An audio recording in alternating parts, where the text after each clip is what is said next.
Hello दोस्तों, राधे राधे। मैं हूं संगीता यादव, अपने यूट्यूब चैनल पे आप लोग का स्वागत करती हूं।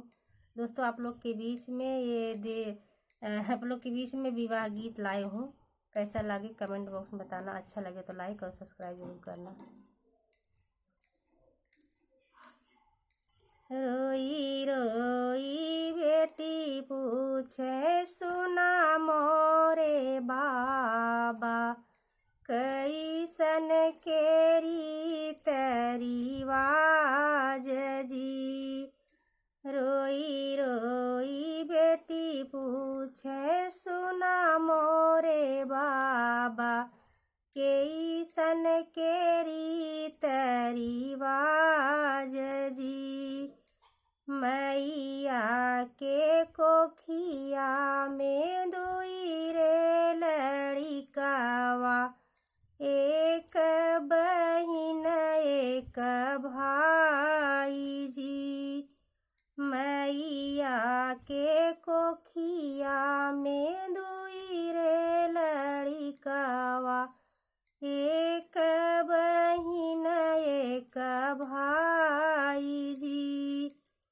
भैया के भैले से बाजई बधैया, बेटी के भैले मन उदास जी।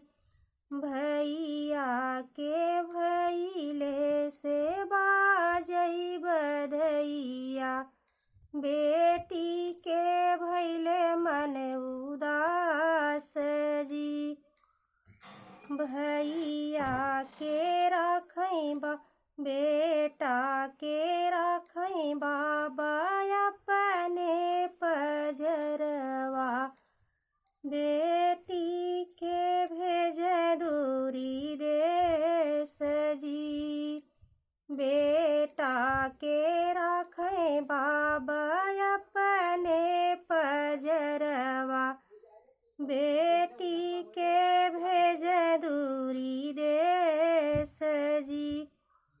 काहे के मोरे बाबा ऐसन दुई रीतिया, काहे के ऐसन भेद भाव जी।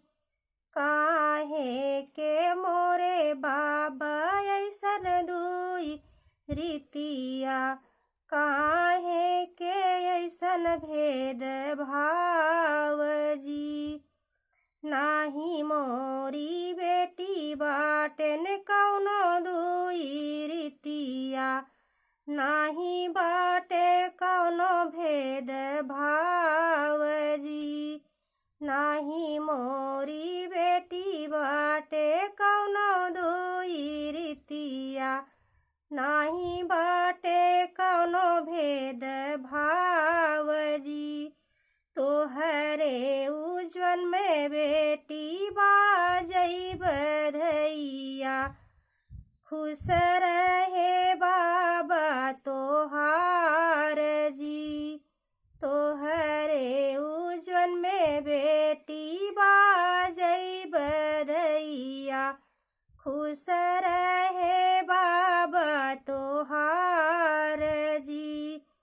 बेटी विवाह कई के जाली दूर घरवा, बेटी विवाह कई के जाली दूसरे घरवा, इहै गुण बाटी हम लाचार जी।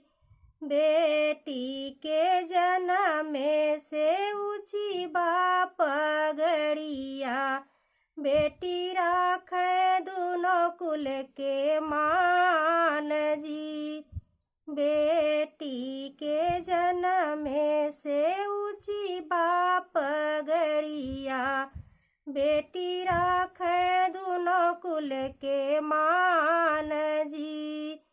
रोई रोई बेटी पूछे सुना मोरे बाबा, कैसन के हवै रीति भाव जी।